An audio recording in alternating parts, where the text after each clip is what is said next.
Hey, what's up guys? This is Anthony from AnthonysCustoms, and for this review, we're looking at the DC Comics Multiverse Super Friends version of Aquaman, which is my all-time favorite DC superhero. You guys know I'm only joking. I actually don't really have anything against Aquaman. I just think he's this funny superpower, so I just like to razz people who like Aquaman. Anyway, this line is not known for being particularly good, but it does fit exactly in with the DCUC line, which I have all of, so I just figured I'd go ahead and pick up these Super Friends versions. So we're going to do a real quick review on them, but there's not really going to be a whole lot to talk about. So let's go ahead and get them off the stand and do a little bit of talking. As you would expect, this guy stands just about exactly 6 3/4 inches, which makes him pretty much 17 centimeters. It is exactly a DCUC figure. There's no new parts on this guy as far as I can tell. The legs we've seen before. Maybe the gloves are new. I can't really remember if the gloves had this kind of wrinkling in it, so maybe these lower arms are new, but everything else we've seen before, so there's not going to be a whole lot to say. He does have a few accessories. We have his 5-point trident, and then we have his Super Friends display stand, which is nice enough. The back card is actually a really nice quality.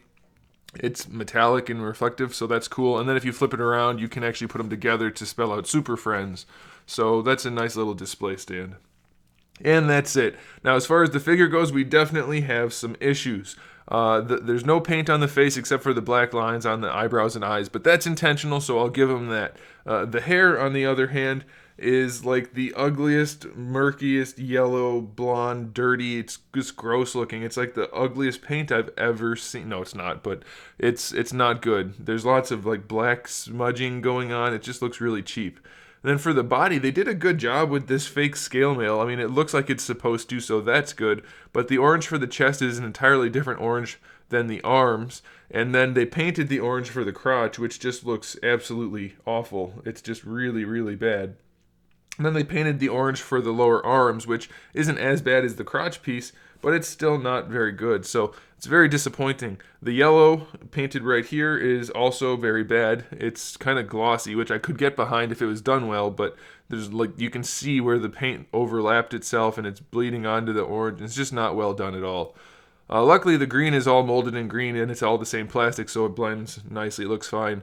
Articulation-wise, I'll run it real quick, even though it's nothing new at this point. We have actually an up and down motion for the head, which is rare in the DCUC figures. In fact, I think it's supposed to always be there. It just doesn't work on some of them. That's not true. Most of them, I think it's supposed to be there, not all. Anyway, it can rotate and look up and down, so that's good. The shoulders work just fine, but it's the bigger shoulders on the medium chest, so you have that little bit of that anterior, I can't remember the name of it. This part of the deltoid just hits right into the chest area, the shoulder area, so it doesn't really go that far. Full rotation, bicep swivel's fine, single jointed elbow works okay, wrist swivel, gripping hands on both sides, ab crunch doesn't go back really at all, it's not sculpted underneath, and it leans forward pretty well. Waist twist is fine, hips go out to the side with DCUC style ugliness. Bring them forward, they don't work very well. Going back, they work about the same. We have our really ugly thigh swivel right here. Single jointed knee, which gives you about 90. Then the ankle hinge does work pretty well. That's good, but no ankle rocker. Like there's a little play in there just because it's not put together right. So yeah, it's a very not good figure. It's just an acceptable figure. If you're collecting a line like this, then you might want to grab it if you can get it for a good price. But don't expect to be impressed. It is just not good. There's so many things not good about it. There are so many things that are bad about it, and not enough things that are good about it to make it less than acceptable, I would say. So yeah, I wouldn't really recommend it unless you really, really want to collect more DCUC style figures. So plus it's kind of loose. Like why is it loose? Anyway, I wouldn't get it. So there you go, guys. Thanks for watching. Make sure you subscribe to the channel. I have new videos up every single day. We talk about action figures, movies, TV shows, video games, all kinds of fun stuff. So make sure you come back for that. Give the video a thumbs up if you liked it. And in the meantime, keep collecting.